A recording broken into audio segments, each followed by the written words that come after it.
You say about the job that West and Iguodala and Livingston did in particular to start that second quarter, kind of change the game around for you guys. Yeah, I thought that was the story of the game, was our bench play and the way those guys straightened everything out for us. We gave up 37 points in the first quarter. Defense wasn't there. We were getting carved up. And as usual, that group came in and just settled us down. And then got a lot of good contributions, too. JaVale stayed ready, and played really significant minutes for us tonight. Came in, did an excellent job. Andre, Sean, they were both great. And Clay was really good with that group as well. So it's a nice effort. Did that feel like almost the same script as last game? Go down 10 early, second quarter you come back, third quarter you blow them out. Yeah, it felt like we got going a little bit earlier this time. I felt like we played 3 good quarters tonight, pretty much 2 through 4.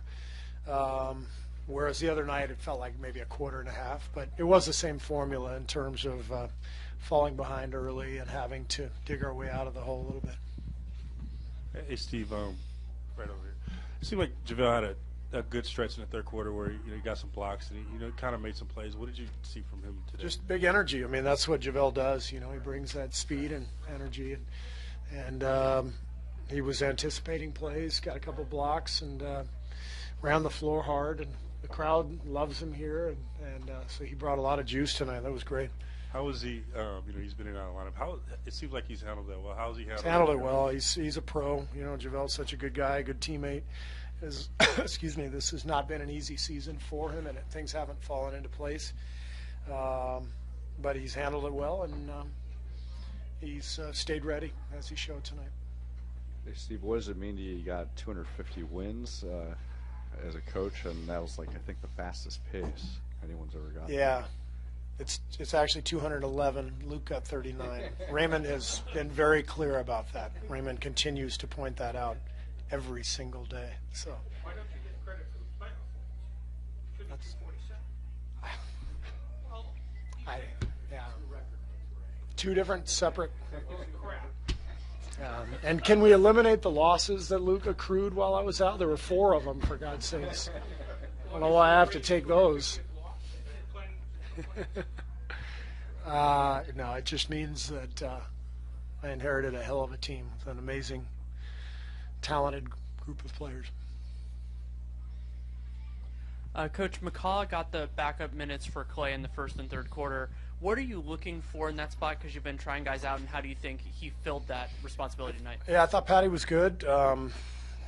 Both Pat and Nick will continue to play a role. It'll just depend on what we need. If we need, if there's a matchup we like defensively, I may go with Patty. If I think we need scoring and spacing, I may go with Nick. Both guys just have to stay ready. When David West gets going like that, how much tougher does it make your second unit? Well, we run so much of our offense through David.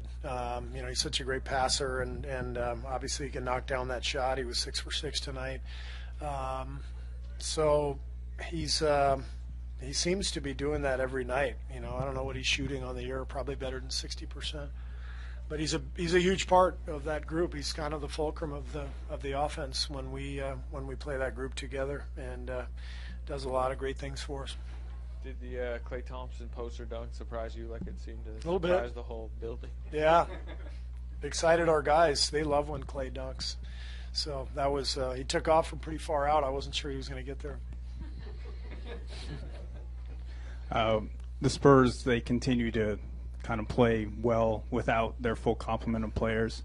What is it about their system, that organization, Pop, that allows them to compete with teams as good as you guys for as long as they do without their main guys? Just execute all game. I mean, you look at the stats, 30 assists and 10 turnovers tonight. They just don't make many mistakes. Every cut is a hard cut. Every time they catch the ball, they're in an attack mode, and so they're constantly putting pressure on you. And they run good stuff. They've been together for years, so they're very familiar with each other and put a lot of pressure on you. And they're just they are who they are. You know what's coming, but they're going to stay consistent. And here they are in third place in the West. Without Kawhi all year. Steve, with what you've been talking about this past week, which is some of the struggles, when you look at this final week ahead, what do you hope the team can do before the All-Star break? I hope we can win 2 games. That's about it. No, I like the excuse me. I like the upward trend from the last 2 games, especially the second half of the Dallas game, and then tonight's effort. I think our defense is getting better, and we seem to be finding some better energy. So it'd be great to close the schedule before the break with a couple good efforts defensively. That's the main thing we're looking for. Coach, so much of what the Spurs do on offense is similar to what you guys do. Does it feel weird to kind of see so much mirroring going back and forth when you're watching them play? Not really, because obviously I played for Pop and I took a lot of things from him, but so has the whole league. So when I play or when we play against Denver, I see a lot of the same stuff that Denver's doing. I see it with San Antonio. So a lot of people have just taken from the Spurs because they've been the best franchise in the league for 20 years, and they run beautiful stuff, and it's a great way to play basketball. Steve, along those lines of 250, will you talk to Phil Jackson and let him know that you got there a lot faster, and he had some talent too, obviously. But I'm going to text him right now. Yeah, I mean, he couldn't do it, and he had Michael Jordan, for God's sakes. So I don't know what Phil's problem was. Yeah, that was the problem. That was like a Raymond Ritter joke right there.